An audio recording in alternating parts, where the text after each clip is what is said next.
সবাইকে happy new year. আজ সকাল সকালে ঘুম থেকে উঠেছি। উঠে যা যা কাজ আছে করলাম।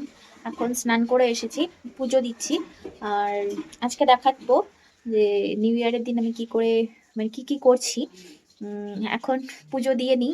একবার স্নান হলো, আবারও স্নান করতে হবে যেহেতু মাথায় তেল লাগিয়েছি। একটু পরে মানে পুজো দিয়ে ব্রেকফাস্ট করে তারপর আবার স্নান করে নেব, মাথায় শ্যাম্পুও করব।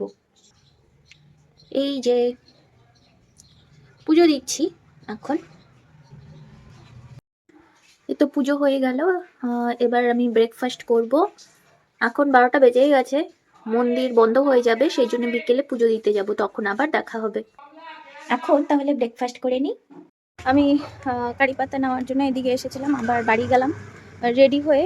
পুজো দিব ভাবলাম, কেননা মন্দির ফাঁকা আছে। আমাকে বলেছিল 12টায় বন্ধ হবে, কিন্তু হয়নি যেহেতু, তাই দিনেই দিয়ে যাই।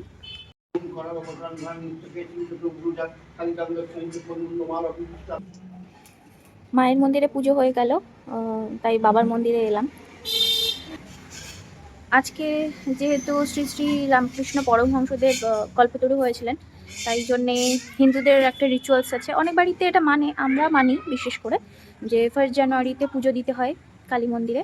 পুজো করতে তো আর বেশিক্ষণ সময় লাগে না, ওই মন্দিরে যেতে আসতেই যতটুকু সময়। ওটা ঠাকুরমশাই পুজো করে দিল, প্রসাদও পেয়েছি, এবার নিয়ে যাচ্ছি। ধূপকাঠি মোমবাতি আগে লাগিয়ে নিই। এবার মন্দির থেকে বাড়ি যাচ্ছি। ওটা রন্ধনশালা, ওখানে ভোগ তৈরি হয় মায়ের জন্যে। এই যে ঠাকুরমশাই আমাকে ভোগ দিয়ে দিল, খিচুড়ি ভোগ।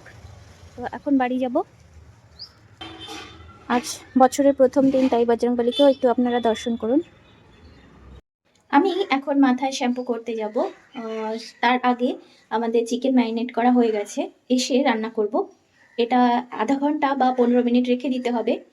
স্নান করে এসে তারপর রান্না করছি। এই যে হয়ে গেছে চিকেন ম্যারিনেট। এখন ডিনার করছি। বিকেলবেলা দেখালাম, চা খেলাম, তারপর রান্না করে নিয়েছি। দেখাতে ভুলে গেছি, কারণ রেসিপিটি মানে করছিলাম, ভিডিও করছিলাম, এবার রেসিপির চ্যানেলে ওটা যাবে। এই যে চিকেনটা তৈরি করেছি, এটা একটা সাউথ ইন্ডিয়ান ডিশ। এবার পরোটা আর এই চিকেন কষা দিয়েই ডিনার সারবো। যারা যারা আমার রেসিপির চ্যানেল দেখেন, তারা অবশ্যই দেখতে পাবেন এই রেসিপিটি এডিট করে দেব। আজকে নিউ ইয়ারের দিনে দেখালাম কি করলাম। বাড়িতেই ছিলাম, কোথাও বেরোইনি। এখন ডিনার করব। বাস আজকে এভাবেই নিউ ইয়ার কাটলো। আর দেখা হবে আবার এই চ্যানেলে নেক্সট ভিডিওতে। ততক্ষণের জন্যই সবাইকে happy new year, good night, tata.